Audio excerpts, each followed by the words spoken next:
Daily. आज सुबह का क्या होता है, सुबह का जानते हो? तो गुड मॉर्निंग बोला ना अभी, तो in the morning, in the morning. Sir ने बहुत से सहयोग किए, तो उनके बाद थोड़ा यहाँ पे विकसित हुआ और बच्चे लोग और हम लोग भी पढ़ रहे हैं। देखिए, शुरुआती दौर में कुछ भी आप काम करते हैं ना, तो वो नॉन प्रोडक्टिव होता है या प्रोडक्शन होता है, आपको नज़र नहीं आता है। आप समझिए कि बहुत सारे लोग मैट्रिक पास कर चुके हैं, इंटर में हैं, कुछ लोग ग्रेजुएशन में हैं, अब ये लॉन्चिंग पैड हो गया। नमस्कार, लाइव सिटीज़ देख रहे हैं आप और मैं हूं राजेश। जमुई के डॉक्टर एसएन झा, पूरा नाम डॉक्टर शंकरनाथ झा ने मिसाल पेश कर दी है। स्वास्थ्य के क्षेत्र में रहकर उन्हें शिक्षा का, राज्य के शिक्षा का सर्वोच्च सम्मान 11 नवंबर को मिलने वाला है। मुख्यमंत्री यह सम्मान स्वयं इन्हें देंगे। हमारे साथ इस वक्त मौजूद हैं डॉक्टर एसएन झा। हम उन्हीं से बात करते हैं कैसे इस मुकाम तक पहुँचे इतना व्यस्तता के बावजूद। आपको बता दें कि बहुत व्यस्त दिनचर्या है इनकी। जमुई में क्लिनिक है, नर्सिंग होम चलाते हैं, काफ़ी व्यस्त रहते हैं। उसके बावजूद इन्होंने ऐसे काम को अंजाम तक पहुंचाया है। सर, राज्य सरकार द्वारा जो शिक्षा के क्षेत्र में सर्वोच्च सम्मान होता है, अबुल कलाम आज़ाद शिक्षा सम्मान, वो आपको मिल रहा है। क्या सर है इसके पीछे, क्या है? ये सम्मान दिया जाता है ऐसे प्रोफेशनल्स को जो कि शिक्षा से सीधे नहीं जुड़े हुए हैं। जैसे हम डॉक्टर हो गए, इंजीनियर हो या कोई हो, और लेकिन शिक्षा के क्षेत्र में जो काम करते हैं। तो मैं चूँकि शुरू से ही काम कर रहा था, आप तो जानते हैं दस्तक के द्वारा हम लोग कर रहे थे विद्यार्थियों के बीच में क्विज का कंपटीशन, ऐसे कंपटीशन या कवि सम्मेलन, वो शुरू से ही करते आ रहे थे। बाद में हम लोग का ध्यान गया कि लोअर सेक्शन की तरफ काम किया जाए, क्योंकि यहाँ मरीज मुसहर के रूप में बहुत सारे आते थे। उनकी स्थिति बड़ी ख़राब थी, माना आर्थिक ही नहीं, सामाजिक ही नहीं, उनका अवेयरनेस लेवल बहुत कम ख़राब था। तो हम लोगों ने सोचा था कि ये काम करें। तो मैं और मकेश्वर जी ने इसे शुरू किया था 2006 में। तो सिर्फ एक सेंटर से शुरू हुआ था, धीरे धीरे बढ़ के 5 सेंटर हुआ, फिर 15 सेंटर हुआ, और इधर कुछ जन सहयोग से ये 56 सेंटर तक चला गया। मुझे लगता है कि ये सम्मान दिया गया है महादलित की शिक्षा के लिए ही। ऐसे तो बहुत सारे लोग बहुत काम कर रहे हैं, बहुत सारे बड़े बड़े कॉलेज भी खोले हुए हैं, लेकिन मुझे लगता है चूँकि महादलितों के प्रति हमारे मुख्यमंत्री ज़्यादा सेंसिटिव हैं, उनके लिए बहुत कुछ सोचते हैं, तो लगता है कि उसी के लिए मुझे दिया गया है।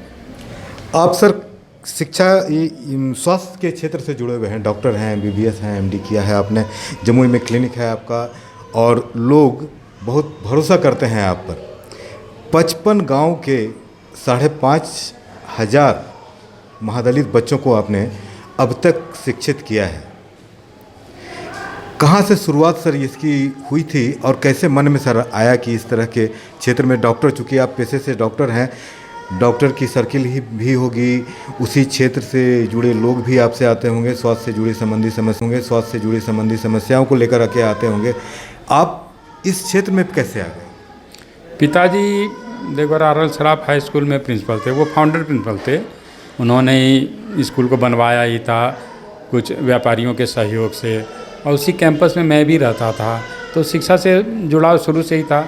उसके बाद उनका एक उद्देश्य हमेशा रहता था कि आसपास के क्षेत्रों में भी वो स्कूल खोलने वाले को बहुत प्रोत्साहित करते थे और बहुत तरह से उनकी मदद किया करते थे। तो एक जेनेटिक कह सकते हैं या परिवेश जन्य ये एक झुकाव था। मुझे भी शिक्षा के प्रति एक लगाव था। मेरे कुछ बच्चे जो बचपन के जो मित्र थे वो पढ़ नहीं पाए, बैलगाड़ी चलाते थे, तो उनको देख के ख़राब लगता था। एक लड़का था जो रिक्शा चलाता था, एक लड़का जो भीख मांगने लगा था, तो देख के ख़राब लगता था। तो मुझे लगा कि शिक्षा एक ऐसा साधन है जिससे गरीब लोगों को और पिछड़े लोगों को ऊपर उठाया जा सकता है।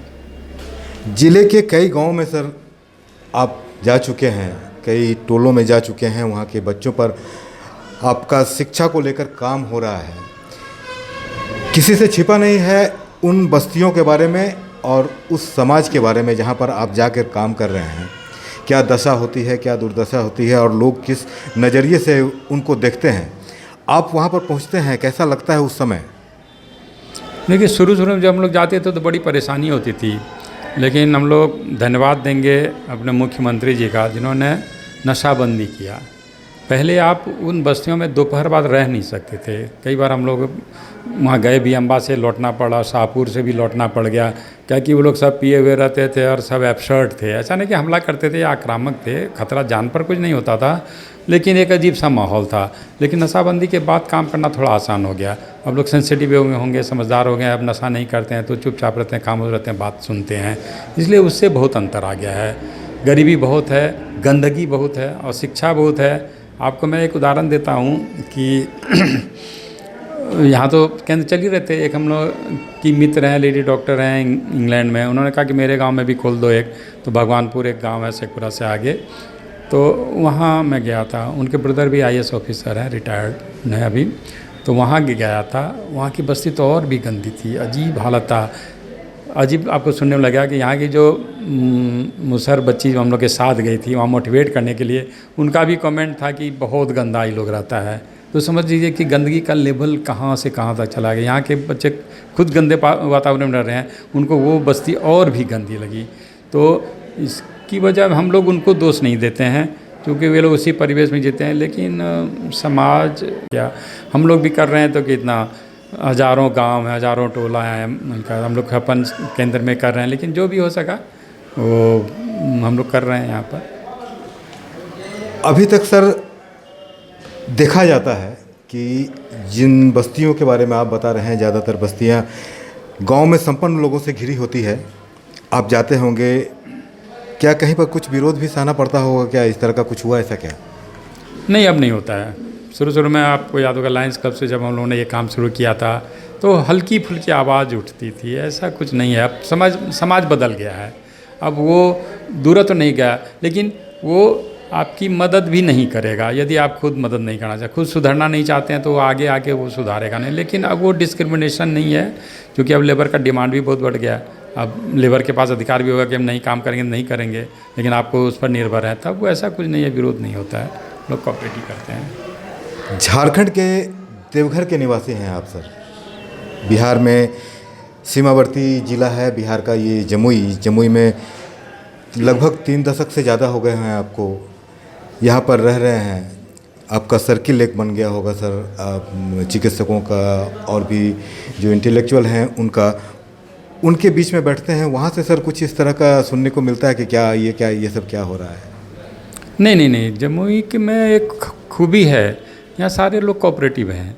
कुछ भी है, आपको भी अनुभव हुआ, आप भी तो काम करते हैं स्पोर्ट्स के फील्ड में। यहाँ सारे लोग कोऑपरेटिव हैं। आप काम करते हैं तो कोई विरोध नहीं करता है, सब लोग सहयोग करते हैं। मैं तो किसी को नहीं जानता था, मुझे कोई नहीं जानते थे। शुरुआत में जब हम लोगों ने काम करना शुरू किया तो उसमें भी कोई परेशानी हम लोग को नहीं हुई। ये कुछ खूबी है, जमुई की कुछ खूबी है। यहाँ सारी जातियाँ हैं, सारे राजनीतिक पार्टियाँ हैं, लेकिन कॉमन मैन को बहुत मतलब नहीं रहता है, ये वो कोऑपरेटिव रहता है। उस मामले में हम लोग फॉर्चुनेट हैं कि हम काम करना थोड़ा आसान है यहाँ पर।